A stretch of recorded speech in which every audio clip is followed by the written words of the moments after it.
Hello दोस्तों, अगर आप यूके में रहते हैं और अगर आपने रिसेंटली अपना पासपोर्ट रिन्यू करवाया है तो सबसे पहले कॉन्ग्रेचुलेशंस। लेकिन एक बहुत बड़ी मिस्टेक जो काफ़ी लोग करते हैं, वो सोचते हैं कि नया पासपोर्ट आ गया तो मतलब काम ख़त्म।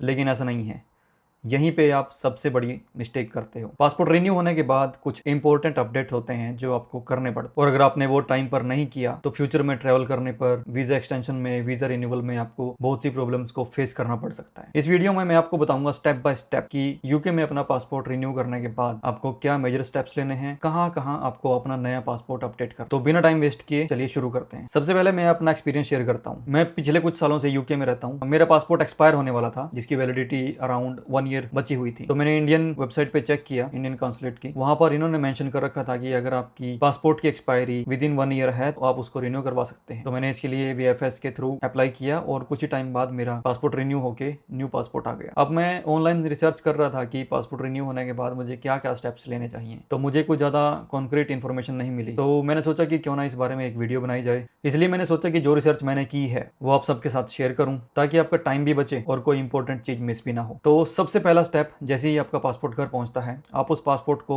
अच्छे से बारीकी से चेक करो, अपनी हर एक डिटेल को वेरीफाई करो, जैसे आपका name, surname, date of birth, spouse name, आपका होम एड्रेस, उसकी वैलिडिटी, ये सब चीजें वेरीफाई करो और कंफर्म करो कि वो सब करेक्ट है। अगर इनमें से किसी में भी करेक्शन की जरूरत है तो इमीडिएटली वीएफएस ग्लोबल के साथ या फिर इंडियन कॉन्सुलेट के साथ कॉन्टैक्ट करो, एक क्वेरी रेज करो। अगर आपने अभी इस चीज को हाईलाइट नहीं किया तो बाद में इसको चेंज करवाने में बहुत कॉम्प्लेक्स प्रोसेस के थ्रू आपको जाना पड़ेगा। सेकंड पॉइंट है कि जैसे ही आपका न्यू पासपोर्ट आता है, आपको अपना पुराना पासपोर्ट फेंकना नहीं है। कहीं आप सोचो कि बस नया पासपोर्ट आ गया अब पुराने को थ्रो कर देते हैं, ऐसा बिल्कुल भी नहीं करना है। क्योंकि आपके पुराने पासपोर्ट में आपकी वीजा स्टैंप्स लगी होती हैं, ट्रैवल स्टैंप्स लगी होती हैं, पुराने वीजा जो हैं उसमें स्टिकर वीजा स्टिक किए होते हैं, उस पासपोर्ट में आपकी इमिग्रेशन हिस्ट्री होती है और भी काफी इंपॉर्टेंट रिकॉर्ड्स होते हैं। और फ्यूचर में अगर आप किसी कंट्री, यूएस का, कनाडा का, ऑस्ट्रेलिया का वीजा अप्लाई करते हैं तो वो जनरली, अगर आपके पास मल्टीपल पासपोर्ट हैं तो जनरली वो ओल्ड पासपोर्ट भी मांगते हैं। तो उस केस में भी आपको पुराने पासपोर्ट की जरूरत पड़ेगी। थर्ड स्टेप है यूके ई वीजा में अपना नया पासपोर्ट अपडेट करें। तो जैसे आप लोग ऑलरेडी जानते हैं कि यूके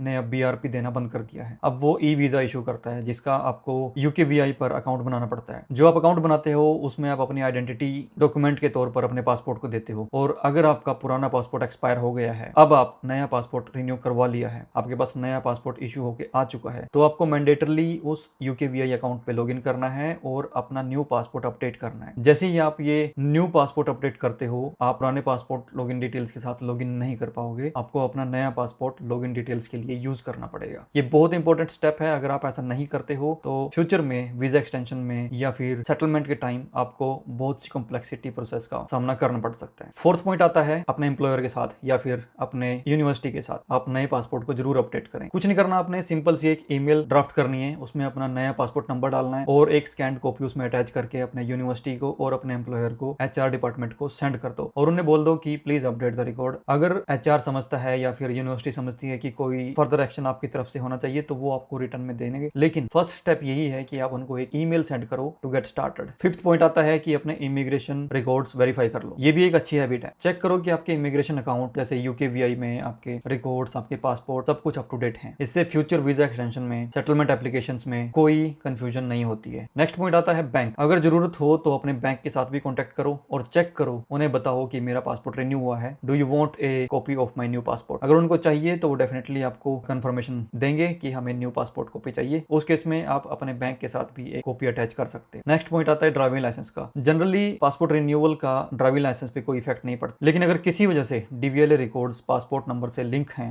तो उस केस में भी आपको अपना पासपोर्ट नंबर अपडेट करना पड़ सकता है। एट पॉइंट आता है कि फ्यूचर में अगर आप कोई किसी कंट्री का वीजा अप्लाई करते हो, जैसे यूएसए का, कनाडा का, ऑस्ट्रेलिया, न्यूजीलैंड या किसी भी कंट्री का अगर आप टूरिस्ट वीजा अप्लाई करते हो तो उसमें आपको नया पासपोर्ट यूज करना है, पुराना पासपोर्ट यूज नहीं करना है। अगर वो मांगते हैं, इमिग्रेशन टीम मांगती है, तो आप पुराना पासपोर्ट उनको सबमिट कर सकते हो, अदरवाइज नए पासपोर्ट का ही आपने यूज करना है। और जहां भी ट्रेवल करो, जब भी ट्रेवल करो, अपने पुराने पासपोर्ट अपने साथ रखो। नाइन्थ पॉइंट बहुत जेनरिक है लेकिन लोग इसको मिस कर जाते हैं। आपके जितने भी एयरलाइंस अकाउंट हैं, जैसे ब्रिटिश एयरवेज का है, वर्जन अटलांटिक का है, एयर इंडिया, किसी भी एयरलाइन का अगर आपने एक अकाउंट बना रखा है और उसमें आपने अपना पासपोर्ट लिंक कर रखा है तो मेक श्योर कि आप उसमें भी अपने नए पासपोर्ट को अपडेट कर दो। नेक्स्ट, अगर आपकी एग्जिस्टिंग फ्लाइट बुकिंग है जो आपने पासपोर्ट इश्यू होने से पहले बुक कर रखी है, उसमें आपने अपना पुराना पासपोर्ट मेंशन कर रखा है, तो मेक श्योर कि आप उसमें भी अपना नया पासपोर्ट अपडेट कर दें, वरना आपको एयरपोर्ट पर प्रॉब्लम आ सकती है। अब बात करते हैं कॉमन क्वेश्चंस की। जैसे ही आपका पासपोर्ट रिन्यू होता है तो आप सोचते हो कि क्या मुझे नया स्किल्ड वर्कर वीजा लेना पड़ेगा, तो ऐसा नहीं है। जैसे ही आप पासपोर्ट रिन्यू करते हैं आपको सिर्फ अपना नया पासपोर्ट अपडेट करना होता है UKVI की वेबसाइट पे। आपको नया वीजा लेने की जरूरत नहीं है, आपका नया पासपोर्ट आपके एग्जिस्टिंग वीजा के साथ लिंक हो जाता है। क्या मैं ट्रैवल कर सकता हूँ? ऑब्वियसली, ऑफ कोर्स, जैसे ही आपका न्यू पासपोर्ट इश्यू होकर आता है आप नए पासपोर्ट के साथ ट्रैवल कर सकते हो। फिर क्वेश्चन आता है कि क्या पासपोर्ट रिन्यूअल होने पे मेरे वीजा की वैलिडिटी भी एक्सटेंड हो जाती है? ऐसा बिल्कुल नहीं होता, आपका वीजा जैसे का तैसा ही रहता है, सिर्फ आपके पासपोर्ट की वैलिडिटी चेंज होती है, पासपोर्ट नंबर चेंज होता है। नेक्स्ट क्वेश्चन कि क्या मुझे इंडियन हाई कमीशन को कॉन्टेक्ट करना चाहिए? अनटिल एंड अनलेस आपके डेटा रिकॉर्ड्स में कोई प्रॉब्लम नहीं है, कोई मिस्टेक नहीं है, आपको